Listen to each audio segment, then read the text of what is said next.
Hello and welcome to Right from the Kickoff. My name's Joe Wright, your host, and joining me this week, as always, is my football partner in crime, William Bayliss. How you doing, Will? I'm very well, Joe. And yeah, two average Joes just chatting about football. Yeah, exactly, mate. Exactly. We've got a very exciting week this week because we're going to merge two sets of fixtures together in terms of the EPL and the FA Cup. We're going to start off with talking about the EPL fixtures, then go on to the FA Cup, and of course, because it is the international break coming up, we are going to be talking about the home nations, specifically Wales, Scotland, Northern Ireland, and Republic of Ireland. We will be talking about slightly just to lead in, because we've got an England special coming up next week, so we're going to leave them purely for next week. Right, so let's get started then. So very interesting fixtures in the EPL this week. First game on the Friday, massive game really at the bottom end of the table in terms of for one of these teams. Leeds versus Fulham. What did you make of that, Will? And of course, Leeds came out winners 2-1 in this one. What did you make of that game? Well, obviously Leeds went 1-0 up and then Fulham equalised and then Leeds got the winner. But I think it was an even game. I think Fulham they can take some solace from the games in terms of the performance because I thought they played really well. But the Leeds quality just shone through in the end, even though I think it should have been a draw, but Leeds will be happy with the I've result in the end, won't they? got to be honest. I was actually quite disappointed with this result. I made no kind of bones about it in the last couple of weeks of the podcast that I'd quite like to see Fulham stay up. So the fact that Leeds won, nothing against Leeds. You know, Leeds are a very good footballing side, as we've kind of talked about as well. But I really wanted Fulham to get something out of this game. But obviously, the early goal from Bamford and then obviously Rafinha winning it when it was 1-1, sort of second half. It's good 3 points for them. Again, though, I'm not. I saw enough fight from Fulham to suggest they'll be okay, but of course they're now still behind the pack. They've still got some work to do, but you'd still be fairly confident Fulham can get out of it, especially because we're going to go on to talk about another result which will have helped them anyway. Um, what do you make of Fulham's chances? Are you still holding out hope? I think if I was a Fulham fan, basing on Newcastle form, I would say Fulham have a really, really good chance. I know Newcastle have the game in hand, but you wouldn't back them to win it, would you? No, Um, I mean, I you think look at Fulham have a real, real good fighting chance, which is crazy because a few games ago they were out and buried, weren't they? But yeah, they picked up some really good form with this Cup Park, and I've been really impressed overall. they I mean, obviously they've lost the last two, but one of those games was to Man City, which is kind of a gimme, isn't it? Um, but I think it's interesting because we're going to go on to obviously Newcastle in a short while. But if you look at Newcastle's fixtures compared to Fulham's, Newcastle have actually got some really hard fixtures. And of course, these two teams in Fulham and Newcastle actually face each other on the last day, which could be interesting. Um, but I think it will be done and dusted either way by then, to be honest. Um, but we'll see what happens. Anyway, moving on. So obviously Fulham got the disappointing loss to Leeds on the Friday night. Moving on to the Saturday game, which was obviously our kind of big game of the week, really, with what it meant for both of these teams. Brighton won 3-0 in the end, against a very poor Newcastle side. What did you make of this game, Will? And to be honest, if you're in a Newcastle camp right now, you're tearing your hair, aren't you? Because they really didn't show anything, did they? I mean, it Yeah, was they were really, really poor. We spoke before the game about Brighton not being able to score, not being able to click into form. They play some good football, but they just can't get the ball away. And Newcastle just showed them the door, didn't they? They just showed them how to score all the goals. So Brighton just sticks it together, and I think the Brighton fans will be a bit more confident now about staying up, particularly under Newcastle's dismal form lately. 3 yeah, 0 to Brighton in the end. I mean, it's hardly surprising before the game, is it? No, it's not, and I think what's been proven, obviously with the game the week prior to this massive game against Southampton, and then obviously this Newcastle coupled together, Brighton are now starting to score, which I think is a big problem for the teams looking to catch them down at the bottom, because I think we've said this numerous times about Brighton. Once it started to click, we were kind of questioning whether it was going to in the end, because obviously there were so many weeks where we were just saying Brighton have had so many chances, they've missed them. But there seems to be the system they seem to play, obviously, especially against Newcastle, with Welbeck, and Mope on the wings almost, and then Trossard down the middle. It seems to have kind of switched it up a little bit, hasn't it? Allows Welbeck and Mope to both cut in off the wings and sit in the middle sometimes. So, and all three of those players, Trossard, Mope, and Welbeck, scored the 3 goals. So, very positive for Brighton, and I'm more than happy for them to stay up. I think they're a good football inside, and they deserve to, with the kind of football they play. So, it's looking very positive for them now. But Newcastle, going back to them, I mean, for me, right, this is just something. I want your opinion on this, Will. For me, I sit here and I go, look, a lot of Newcastle fans have been putting the blame on Steve Bruce, which everyone's going to do, because obviously, your first port of call as kind of a fan is the manager. But I look at Newcastle and I sit there and I go, look, the way they defended against Brighton, doesn't matter if you have Pep in charge, doesn't matter if you have Ole Gunnar Solskjaer in charge, doesn't matter if you have Brendan Rodgers in charge, doesn't matter if you have Steve Bruce in charge. If you're a player, you can't defend like that. You've got to take some responsibility. And I think, Steve Bruce isn't going to have told them in that week to, leave it open at the back, lads. Let Brighton run riot. Do you know what I mean? He's not going to have told them to do that. So, as players, surely they've got to take some responsibility. When does it become a player's responsibility, and less so the manager's? The manager's going to be the manager till the end of the season now, obviously, because Mike Ashley's given him the confidence. So we know that. As a player, you have to take it upon your shoulders to perform better and get in a game of such magnitude. Well, I agree with you up to the point. Obviously, he's a player on the pitch. The manager's not playing, is he? But it's a manager who gives the mindset to the players, the ethos. I've heard the changing room is very split in the Newcastle changing room, and you have to. That is down to the manager now. Like he's been there for a decent amount of time now, and I know Newcastle started off the season well. They had some issues with COVID. A few of the players were out, but they just haven't recovered from that. Yeah. And that's not really down to players as such.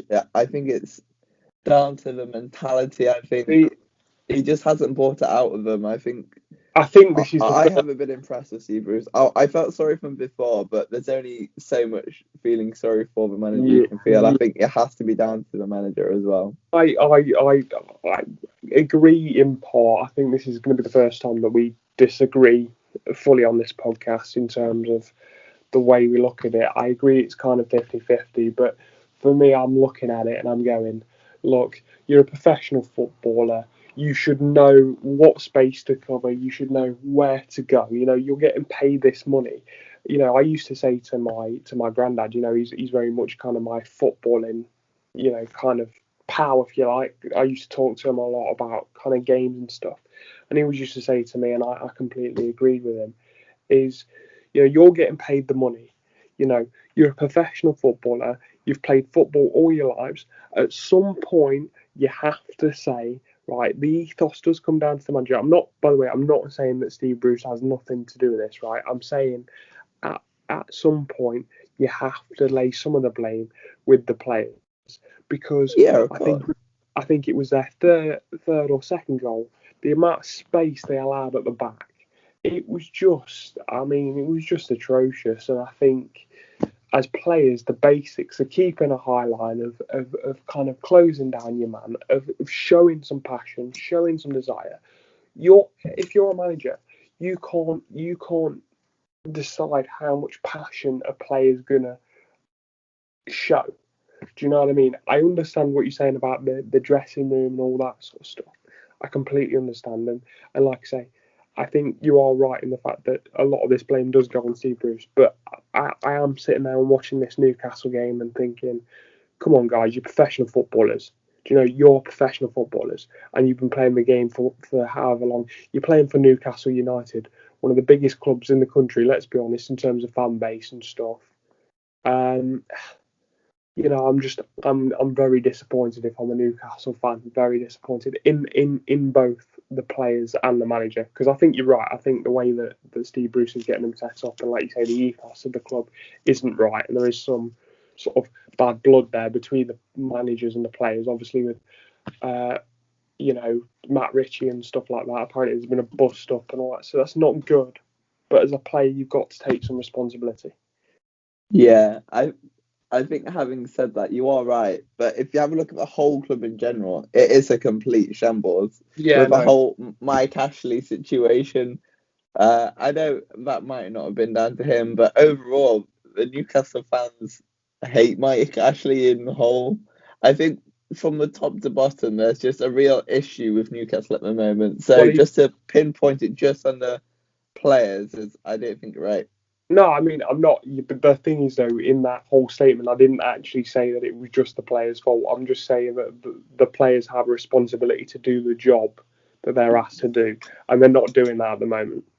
You can sit here all day and say that it's it's not all the players' fault. It's not all the players' fault, but the players have a job to do, and they're not doing it.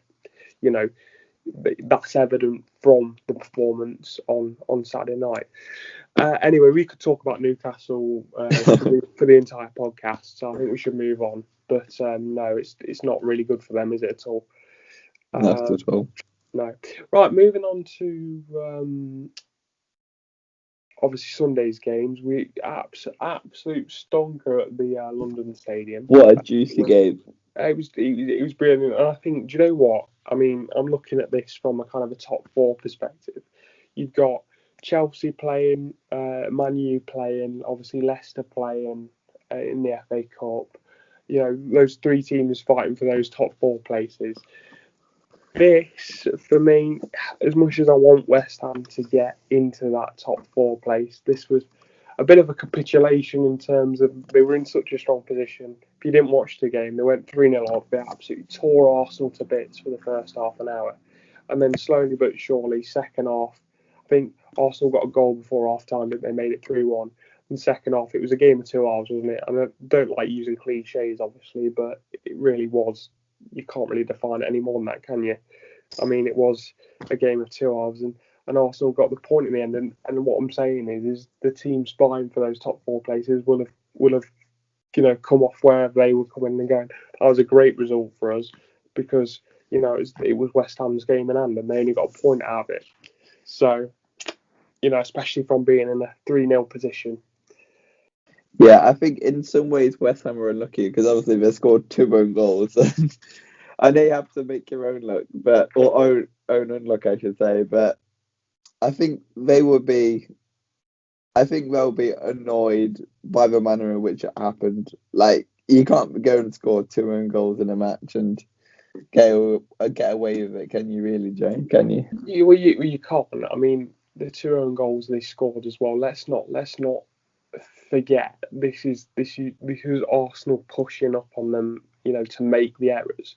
They were forced errors. The first own goal was a Lacazette shot deflected. Yes, it's unlucky, but again, that shot's not taken. It's not scored. And then the second own goal, Craig Dawson, obviously centre back. The ball's cut to the byline and put into the back of the net by Craig Dawson because Arsenal have put it into a good area. So again, you say that it was unlucky. Arsenal were forcing the issue. I agree with you saying it's unlucky, but Arsenal did force the issue, didn't they? Yeah, of course. They had to, didn't they? I mean, they had an abysmal first 30 minutes. Obviously, I thought it was game over, to be honest with you. I watched the game, and I was like, well, this could be sort of 5 or 6 at this point. When they went 3-0 up, I was like, this is unbelievable. But Arsenal kind of clawed themselves back into it. What do you think this means for West Ham now? They didn't take the chance, but they're still in with a shout, aren't they? Top four. Yeah, of course. I think Chelsea are 2 points clear. Tottenham are only 1 point behind now, so I think it's getting a bit close behind, like for the top four race now. I think it was always quite close, to be fair, but West Ham are playing Wolves next, so you would hope that they'll at least be able to get at least a point from that game. So you never know at the end of the day. I mean, If they're gonna get top four, well, they need to be getting all three there. I think if they're gonna get top four against Wolves, no disrespect to Wolves, but with the kind of run and the injuries they've got, I think West Ham needs to be getting 3 points there. Yeah, we're getting to that stage of the season, especially when you look at Leicester's run of games in terms of they play Man City and then they play West Ham, so it could quite easily be a real 6-pointer by the time that Leicester play West Ham. Yeah, on the 11th of April. And let's not forget that Chelsea are in 2 other competitions at the moment now, aren't they? With the FA Cup and the Champions League. So they've got a lot of fixture congestion. So I think it might make it a bit more interesting as well, don't you think? Yeah, it will. I mean, it sounds really weird, but I don't mean to be too harsh on Arsenal. I mean, I've made no bones about the fact that I'm not a massive fan of. I wouldn't say Arsenal as a club. I think Arsenal have got a rich history. They're a great club, but I'm just not psyched about their fan base. When Arsenal lose, I'm not going to sit here and say that it doesn't make me slightly happy. But I think what I'd like to say this season, Arsenal, okay, they're doing all right in the Europa League and they're still going in that. But in terms of the league, they really are irrelevant, aren't they? They got a point and it was a good shout for them. But I looked at the table, I was like, I couldn't believe it. There's still 14 points behind. Obviously, using Leicester as my reference point, as I always do. There's 14 points behind Leicester. I mean, that's not good enough, is it? There's not, as an Arsenal fan, no way.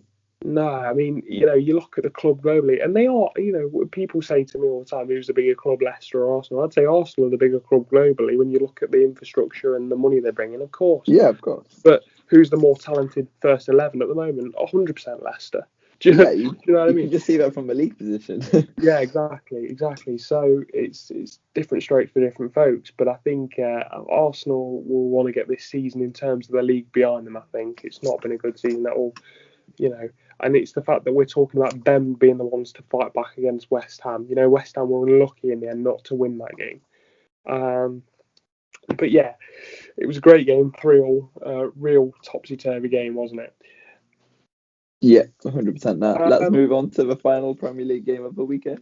Final game of the Premier League weekend. Tottenham winning 2-0. What did you make of this one, Will? I mean, they needed to win it, didn't they? They needed to win this one. There had to be, but I think it was slightly against the run of play. Aston Villa played really well for the first half, at least. I think they were just a little unlucky, but it was a good fight back from Spurs, obviously, after being jumped out by Europa League, losing to Arsenal, obviously. So I think they'll be happy to get some points back on the board and regain a bit of confidence, don't you think?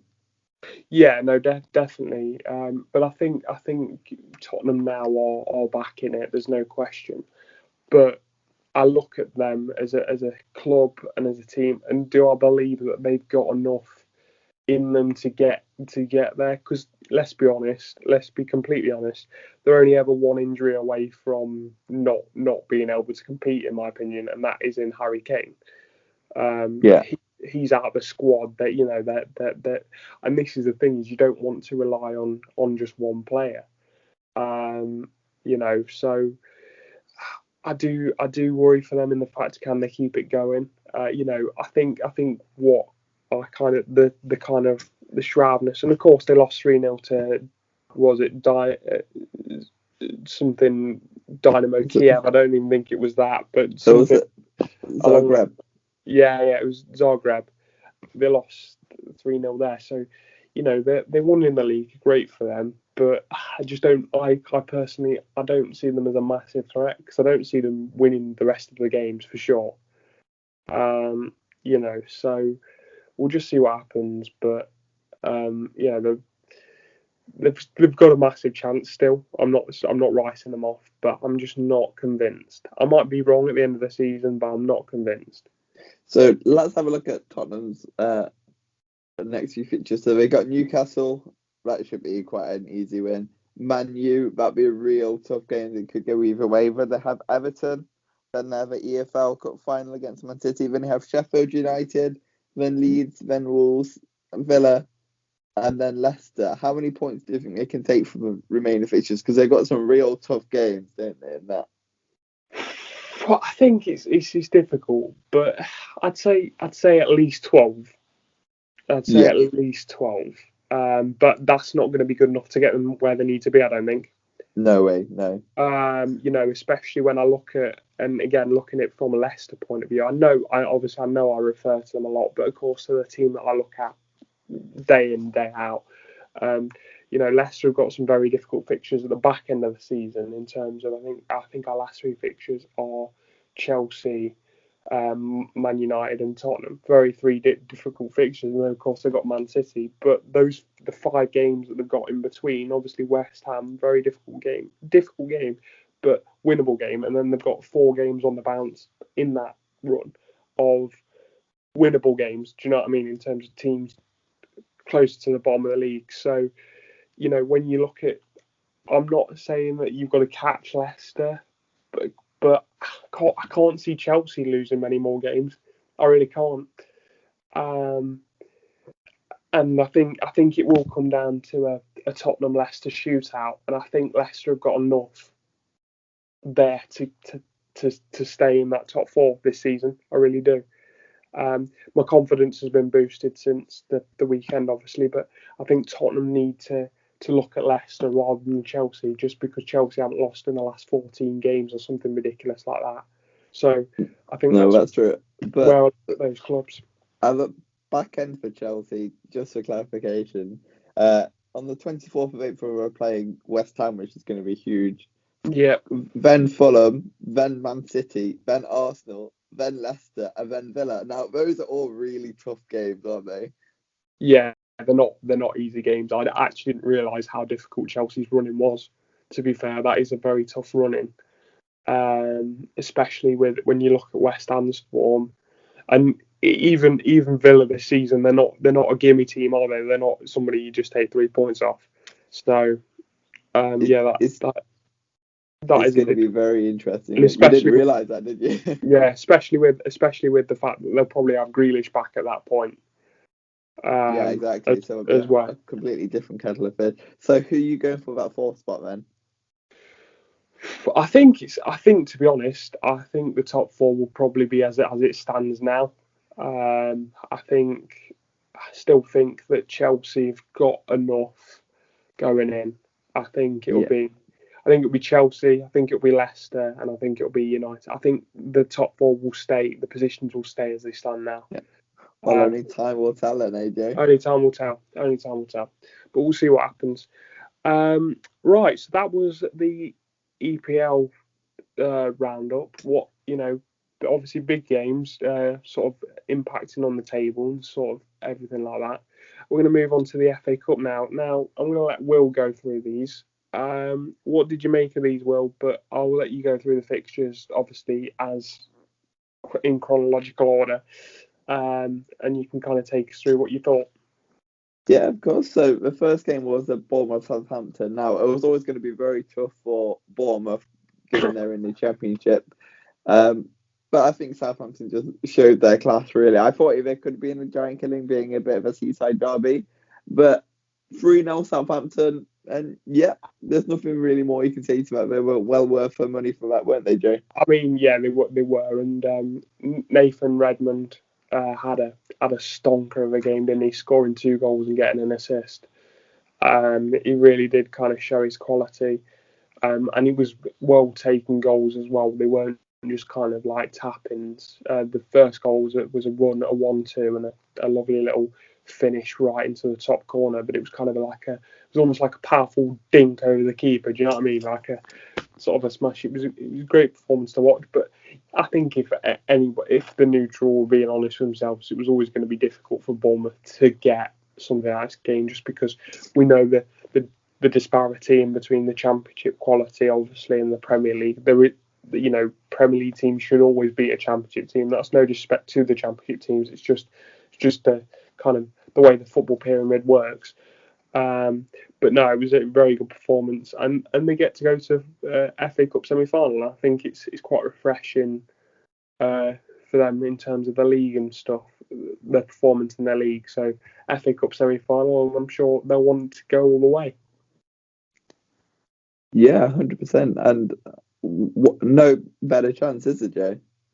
No, there isn't. There isn't at all. I think when you look at, obviously we'll talk about it later, but when you look at the two teams in Southampton and Leicester, I think both teams will have wanted that tie in the semi-final. So I think both teams will be pretty happy with that and actually kind of sort of rub their hands together and go, can we get that performance? Can we get the performance that would take us to Wembley to the final? Yeah, I think it's going to be very, very interesting. But you have to fancy Leicester for that, given their league position and all, don't you? Yeah, of course you do. But moving on to the obviously afternoon game on the Saturday. So it was Everton, Man City, wasn't it? Now, Man City actually left it fair late, scoring 2 late goals, but no real surprise on the result. Obviously, 2 great goals again from Man City, and the quadruples on still, isn't it, Joe? I think no better time for them. They are without a doubt in terms of the FA Cup. They are the massive favourites to win the FA Cup. Obviously they've got Chelsea in the semis, which is going to be a difficult game. Obviously, especially with Tuchel now what he's done in terms of since he's come into Chelsea, but I just can't see anybody else kind of other than getting to the final. Anything can happen on the day, though. You look at these teams. They can be beat, as we've seen Man City get beat against United a couple of weeks ago. So it's not impossible, but I think it's Man City have to go overwhelming favourites for the rest of the competition. I mean, they probably were at the start, but you know what I mean. Now they're in this position, you kind of think, yeah, they've got to go and win it. Surely, have to go for it. And yeah, obviously they're playing Chelsea, aren't they, in the other semi-final? So yeah, they are. That'll be on the 17th, and a week later we got. Just talking from an Everton point of view, I think it's quite disappointing, to be honest. They will have looked at this as kind of their last chance to get a domestic trophy, especially with where they are in the league and stuff at the moment, and we know they might be having a drop off. They're kind of out of our thoughts in terms of the top 4 now, especially with the last couple of results. That one against Burnley really did stick in their craw. Yeah, so you're kind of thinking, well, the FA Cup could be some sort of solace, if you like. But no, I think they'll be disappointed, especially having a manager in Ancelotti and the team they've got. Obviously Man City's no easy team, as we know. They're fantastic, but being in the game for 84 minutes plus and then obviously losing 2-0, it's got to hurt, hasn't it? Yeah, it really does. But I think all attention has to be drawn to the Premier League now. But like you say, I know they're having a dropper, but they still have a game in hand, and if they win that, they'll be equal on points with West Ham. So anything can happen, can't it, at the end of the day? Yeah, it can. I think we're kind of seeing now that teams, just going back to the Premier League, it is very, very close. You kind of forget how close it is, and it has been all season, hasn't it? It has been. It's been really exciting for years. Other than Man City, no one's really been able to pull away and confirm that spot at this point. Do you know what I mean? So it's going to be very interesting because the top 4, as much as I've said that I think the top 4 will be as it stands at the moment, I think it could change next week. Do you know what I mean? So I think be very interesting, and I think it's going to be interesting to see what happens. But going back to the FA Cup, disappointed for Everton, but no, good win for Man City, and they're through to the next round. So happy I'll days. take it, won't they? So moving on to the third game of the FA Cup is Chelsea Sheffield United. Now, Chelsea won this game 2-0.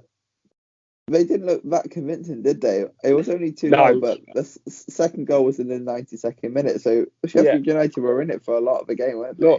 Look, when you say they were in it, they were more than in it. They should have equalised. There was a cross from, I think, Ben Osborne, and McGoldrick had the entire goal to aim at to make it 1-1. I think this was on the 73rd minute. And they were dominating. They dominated the second half, Sheffield United. They really did in terms of chances and stuff. And of course, that second goal came because Sheffield United are trying to get the winner, or trying to get the equaliser, sorry. So obviously they're going to be open at the back. I wasn't impressed with Chelsea in this game, I've got to be honest. I think that was purely down to, I think if I'm a Sheffield United fan, I'm kind of going, well done lads, because they put in a good performance. But very unlucky not to get a goal, because they had a good couple of chances.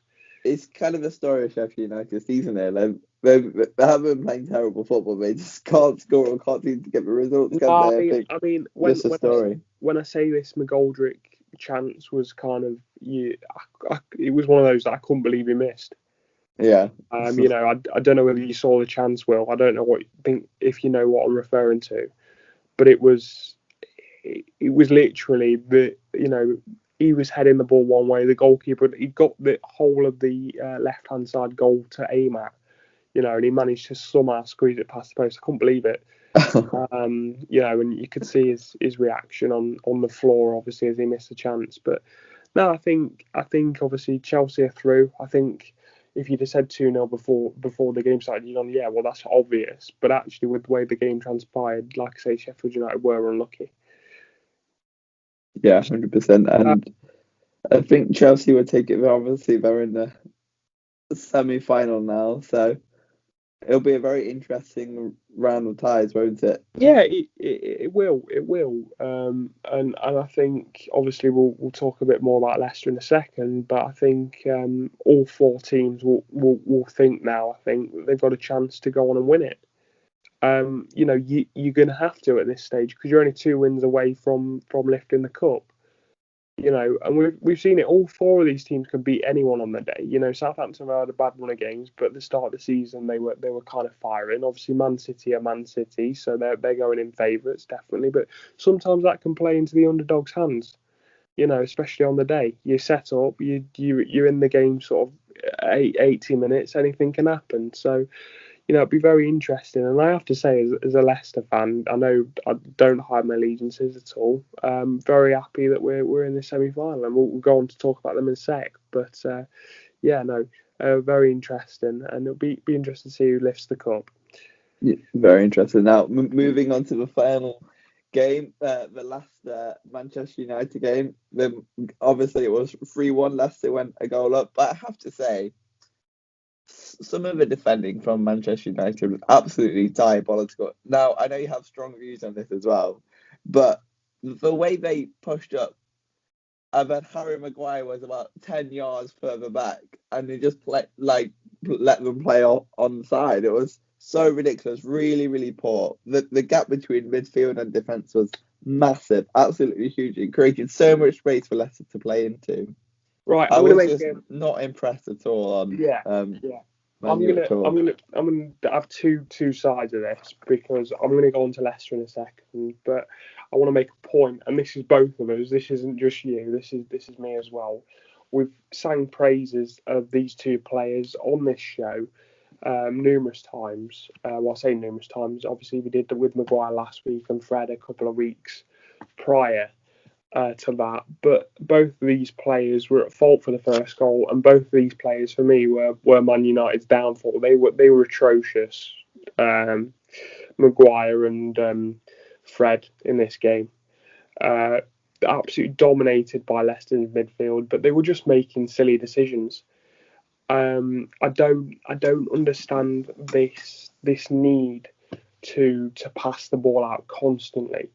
If you're under pressure, just go long, and then you can set up your defence and try and win the ball back once you've got your men behind the ball. I feel like Man United were they were trying to overplay at times, and let's be honest, they haven't got, especially with the fact they've made several changes to the lineup, having been in the Europa League, they made several changes to the lineup. They haven't got the players like a Man City or a Leicester at this point. I'm going to be honest. Leicester have got players in their side that can pass the ball and find a pass.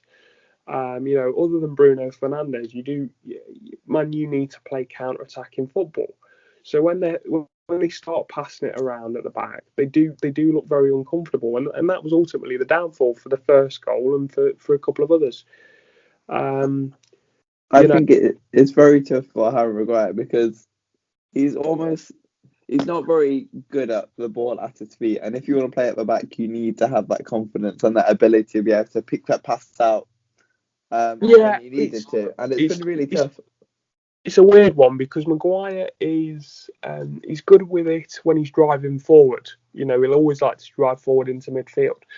But if you close that off like Leicester did, and of course the Leicester players are going to know Harry Maguire's strengths and weaknesses better than any other club in the league and in the cup, because of course he used to play for Leicester.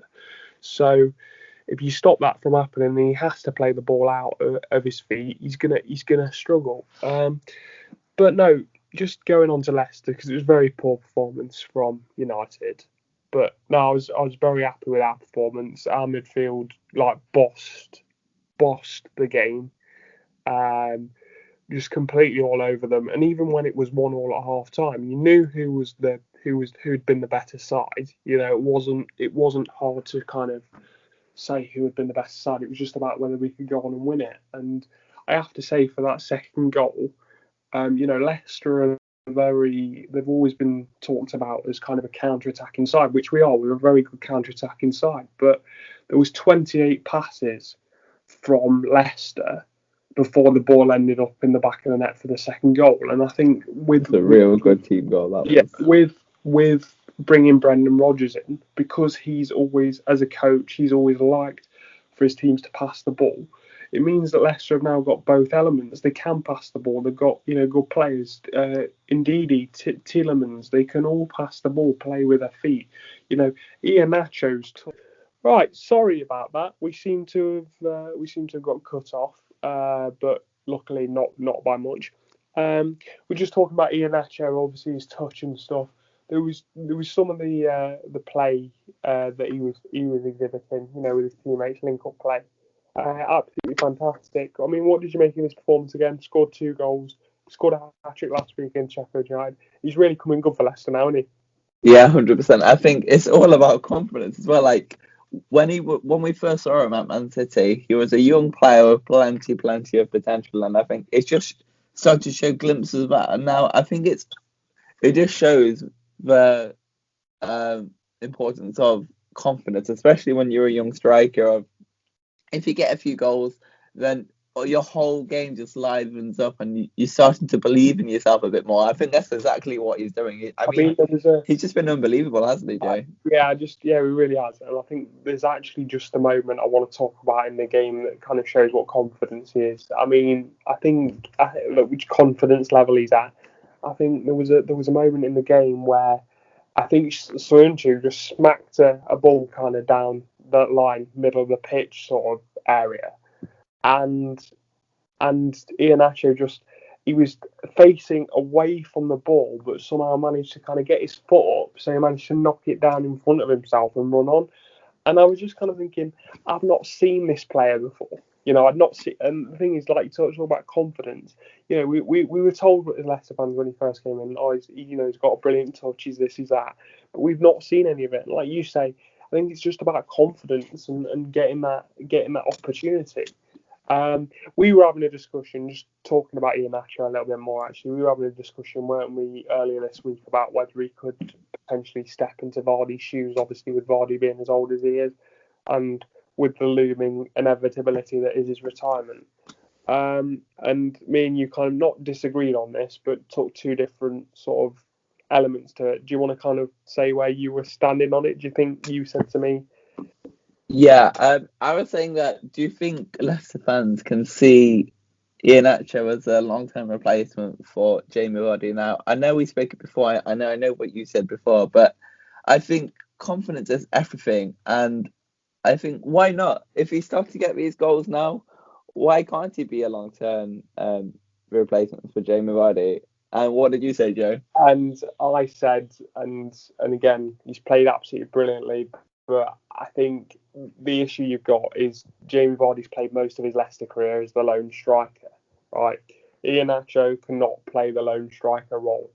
So if you want to bring somebody else in to partner Iheanacho, then great. I think you're always going to have to play two up top, because when there's two up top, Iheanacho is a completely different player. Because what that player does for him, whoever it is he pulls away defenders, and it allows Iheanacho to make the runs and do his thing, and all this sort of stuff. If Iheanacho plays the lone striker, he hasn't really got the pace or the guile to kind of hold the ball up in the conventional sense. So I'm not saying that there isn't a future for Iheanacho at Leicester. I think there is now. I definitely do. But you have to play him in a different system, because you've seen when he plays with Vardy, he's absolutely outstanding. He is, but he can't. We've played him so many times in that lone striker role, and he's just a completely different player. He's very isolated. And I think he's definitely more comfortable in a two rather than a one. But that was when he didn't have confidence. Do you think if you put him in that situation now, that he wouldn't be able to form, or given his confidence now, he might be able to improve and improve that side of his game? What do you think? I think it's difficult because we haven't really got any evidence to kind of go off. Do you know what I mean? He hasn't played that lone striker role when he's been in this form. So it's a difficult one. It is difficult. I think it'll be interesting to see what happens in the summer, because he's actually out of contract. I think he'll definitely get another contract with Leicester now, considering how he's playing. Yeah. But it'll be interesting to see what happens, because I think, and I don't mean to be horrible I say horrible, I don't mean to kind of be disheartening to Leicester fans, but I do think that Vardy will be not on his way out, but on his way down from his best form in the next season or two, as we're starting to maybe see a little bit. He's no spring chicken anymore after all, is he? No, he's not. Although he's playing fantastically well in terms of to drag away defenders and stuff. Like, he's still very, very useful. Don't get me wrong. Like, I love him, and he's fantastic. The work rate he puts in, you can just see. But yeah, we'll see what happens. Anyway, moving on to the next section. Obviously, we talked about the FA Cup. It's going to be brilliant, and we'll see what happens. But we're gonna kind of turn our attention now to the international break. Obviously, like we said, we're not going to focus too much on England in this particular show, just because we're going to have a whole show dedicated, because we're England fans. We're going to have a whole show dedicated to England next week. But we're going to be talking about the home nations and kind of the World Cup qualifier, World Cup qualifiers and their kind of expectations for qualifying for the World Cup. And also, there's a few teams in there for the Euros, so we're going to be talking about that. What do you make of it? Where do you want to start, Will? Where should we start? Well, I think we should run down the different groups for the island and all the home nations. So, should we start with that? Yeah, let's go for that. Okay, so let's start with the first group, which has Republic of Ireland, Serbia, Portugal, Luxembourg, and Azerbaijan. Now, obviously, I think it's going to be quite hard for Republic of Ireland, if I'm being honest. Obviously, Portugal will probably be the outright winners, but Serbia are quite hard to beat as well. So I think it'd be a toss-up between Republic of Ireland and Serbia for that second spot. What do you think, Joe? I think they go in as third favourites, don't they? Definitely. Yeah. Serbia have got the ability to qualify for these tournaments for sure. Obviously, Portugal, we're all assuming will get the first spot, and you'd say yes with the talent they've got. Bruno Fernandes, Cristiano Ronaldo, those types of players. You can't see anything else but Portugal kind of romping home to the first spot. But I think Serbia are going to be very difficult to to get past because they're a very physical side. You know, they've played England in the past and made it very difficult for England. So, you know, we know they're not an easy side to play against, especially in these qualifiers. So I think it will be a Portugal-Serbia 1-2, but you never know. Republic of Ireland have got some decent players. The issue is I feel like Republic of Ireland in the past, in terms of the home nations, have been in kind of everyone's shadow a little bit. You know, and I think they've got something to prove. So we'll see what happens. You know, I think they've got some winnable games in that group for sure, but they've definitely got some losable ones as well. So it'll be interesting to see where they end up. Yeah, 100%. And let's not forget that Serbia famously lost to Scotland when Scotland in November qualified for the European Championships. Remember, penalty shootout. I mean, that was fantastic. I mean, I know the English and the Scottish tend to have a bit of tongue in cheek, you know, kind of sort of banter about it, especially on social media and stuff. But going on to Scotland, I was thrilled for them, to be honest. Actually quite nervous watching that because I always like to see the home nations do well, and it's really good for them in terms of the fact that I think they're in their first competition for 30 years plus. You know, might even be 40 years plus. You know, it's been a while for them. So when they got that chance and that opportunity, you know. Absolutely brilliant that they're in the Euros, and of course they're in England's group, so it should make it very interesting. Be very, very interesting. And no, I'm more than happy for them. They've actually got some top quality players, to be honest. You know, you look at John McGinn, he's great for Aston Villa. Obviously, Captain Robson. You know, they've got some good players, some good talent. And they deserve to be where they are, and more power to them. And I actually hope they do well in the competition. Obviously not too well, with them being the same group as England. But no, I hope they can kind of, especially with the 3-team system with the third best qualifying kind of deal. I can see them maybe getting through to the knockout stages of the Euros. So hopefully they can do that. Yeah, 100%. Now, let's move on to the next group, shall we? So, we're going to move on to Northern Ireland's group. Now, they have a really hard group. They've got Bulgaria, Italy, Lithuania, obviously Northern Ireland, and Switzerland. And I think this is one of the hardest groups out of all of them. There's some real good teams in there. And I think Northern Ireland will be happy to take fourth spot overall on that basis. I mean, it's going to be a really tough group for them, don't you think? It's difficult because you know what, if you'd have put them in, no disrespect to Republic of Ireland, but if you'd have put them into Republic of Ireland's group, for example, you'd probably say that they've got a good chance of getting second, and that just shows the kind of down to the luck of the draw, really. I mean, that is a ridiculously hard group. What do you say? Italy, Switzerland. Yeah, Bulgaria, which are quite hard themselves. Yeah, Bulgaria on a give me team, are they? Definitely not. So, you know, they're going to have to pull some. But anything can happen. We've always said this. You know, there have been some shock results. I remember Italy not qualifying for a World Cup one year because they were playing in this similar sort of group. But I can't see anybody but Italy and Switzerland getting through on this one, to be honest. Yeah, 100%. It's going to be a real tricky one.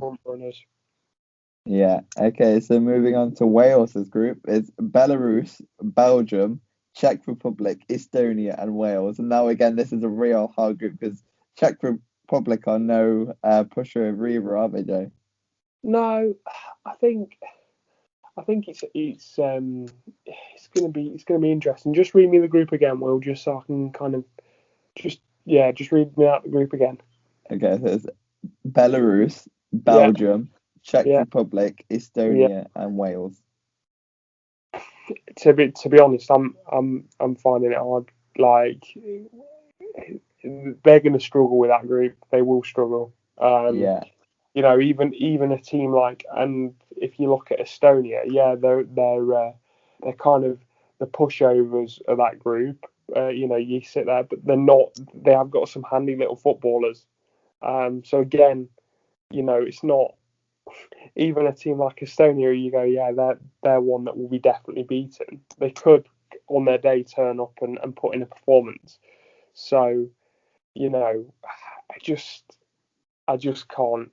It's going to be interesting, but Wales are a good side. They've qualified for a number of tournaments now. I think they'll want to qualify for the big one, because obviously they qualified for the Euros last time out, didn't they?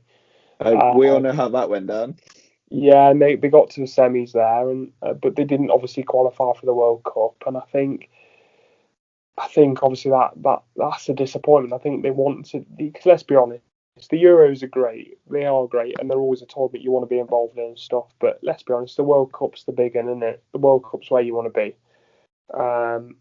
So they'll want to prove one or two people that they can get to there, especially with kind of how they performed in the Euros back in 2016. So yeah, it's going to be very hard. Now, moving on to a little easier group. It's still hard nonetheless. Scotland's group. So they have Austria, Denmark, Faroe Islands, Israel, Moldova, and obviously Scotland. Now, this is going to be tough because Austria, Denmark, and Israel are quite tough teams, and all teams of which Scotland have lost to recently, haven't they? So it'll be a real tough group. Yeah, no, it will be a tough group. It will be a tough group, but I think if you're looking at that group as a Scottish fan, obviously looking at the fact they've just qualified for the Euros as well, I think you're looking at that group and you're going, you know what, I fancy us to get second there. I'd honestly fancy it, because the only team that sticks out for me that Scotland perhaps are going to be struggling against is Denmark. Yeah. I'm not saying they won't struggle against the other teams. Of course they will, but they're on paper, they're all winnable games. Yeah, for sure. So I'd be going into that one slightly confident. We could be seeing Scotland in back-to-back tournaments by that. But again, international football's so hard to call, isn't it? Yeah, anything can happen. I think it'll be a real tough one. I think it's the most. You have to back Scotland for one of the favourites out of all of the home nations and islands to actually qualify, but it'll be a tough ask for them. But I think, why not? Why can't they qualify? And you know what? I'm gonna ask you now, because obviously I know we're going to be doing an England thing, but we're talking about the team and the manager and kind of where we see obviously our nation going. But if you got England's group up there, do you want to read that out as well? So that's Albania, Andorra, England, Hungary, Poland, and San Marino. Now, the only thing what I can think kind of causes a bit of a headache, obviously, is Poland with Lewandowski leading the line. So I think as an England fan, you'll be confident, wouldn't you? But you never know, do you? No, I mean, let's be honest, Will. If we didn't qualify from that group, it would be an absolute catastrophe. Let's be honest. Yeah, 100%. We should qualify that group with our eyes closed, and I don't mean any disrespect to any of the home nations, but with the talent that England have got and the group that we have, realistically, we should be beating Poland 9 times out of 10. Let's be honest. And that's not me being arrogant. That's just me kind of just saying it with the kind of the difference in the teams that we've got. You sit there and you go, well, there's not really a hard game there apart from, like you say, Poland. So because let's be honest, Lewandowski's a great player, but he hasn't. The rest of the team aren't exactly, world beaters, are they? No, but you never know. At the end of the day, we could have a classic England downfall. You never know, and let's be honest, the rest of the world like to see us fail. So, I think it will be interesting. But like I say, if we don't qualify from that group in top position, it will be known as a bad qualifying campaign, I think. But we'll see what happens. Pretty confident with the group. I mean, we've got San Marino, haven't we? The next. Yeah, you have to back England for that. Well, I mean, San Marino. Here's a question for you, because obviously when you talked about the podcast and kind of we talk about it every week of what we're going to do and stuff, and I kind of come up with questions in my head of what I want to ask. Just going on to San Marino. Do you think they should be allowed to compete? I mean, I know they're a country, but I mean, they are. I mean, a lot of pundits have said they are so bad that they shouldn't really be involved in these competitions. What do you make of that? I'm not saying I agree or disagree either way. I'm just saying, what's your opinion on that? Because they don't, if they have a good game, it's because they've lost 5-1 and they've scored a goal. Do you know what I mean? That's kind of what we're at, really. And what do you make of it? I think, why not though? I mean, if they want to compete, they're only competing because they want to, aren't they? And I think it's good for the game to have the smaller games mixing up with bigger teams. I think, why not? At the end of the day. Yeah, no, I agree with that. It was just sort of a conversation I got into with somebody else, and it was quite an interesting one because I think, like you say, I don't think you can exclude, can you? You can't exclude countries from competing just because they've performed badly or they've got a bad record. It's not how it works. They're a country in their own right, so they should be able to compete, like you say. Yeah, and there's, I know we talk about it all the time, but there's a lot of teams around San Marino on the similar level as well. So that's why we bring in competitions like the Nations League, where the smaller nations can play against the small nations and have a chance of actually getting some points and scoring some goals. I think it's great, really, to have the different levels. Yeah, be interesting.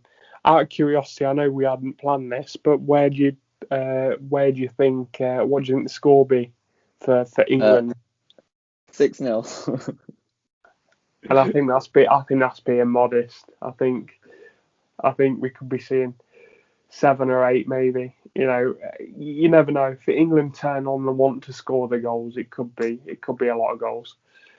Yeah, 100%. Obviously, we're going to be talking about more in depth about England and the potential squads next week, so make sure you tune into that. Yeah, we're about finishing up now. Just to give you guys an idea, we've actually got a guest joining us next week potentially for discussion, just to give us a few extra layers and another voice to kind of have a go at our opinions.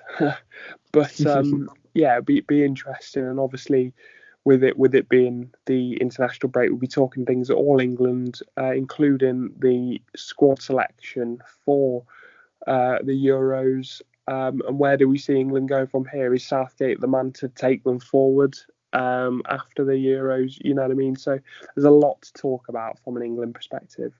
Will you be taking that one forward? You looking forward to it? Yeah, very much. I can't wait to hear all our opinions on that. So make sure you tune in next week, and also make sure you follow us on Instagram, Facebook, and of course where we stream all our videos to YouTube. Yeah, so make sure you check us out right from the kickoff.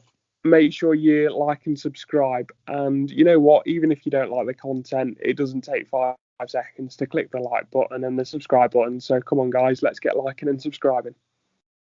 All right, and I'll see you next time. See you, Jake. All right, see you all.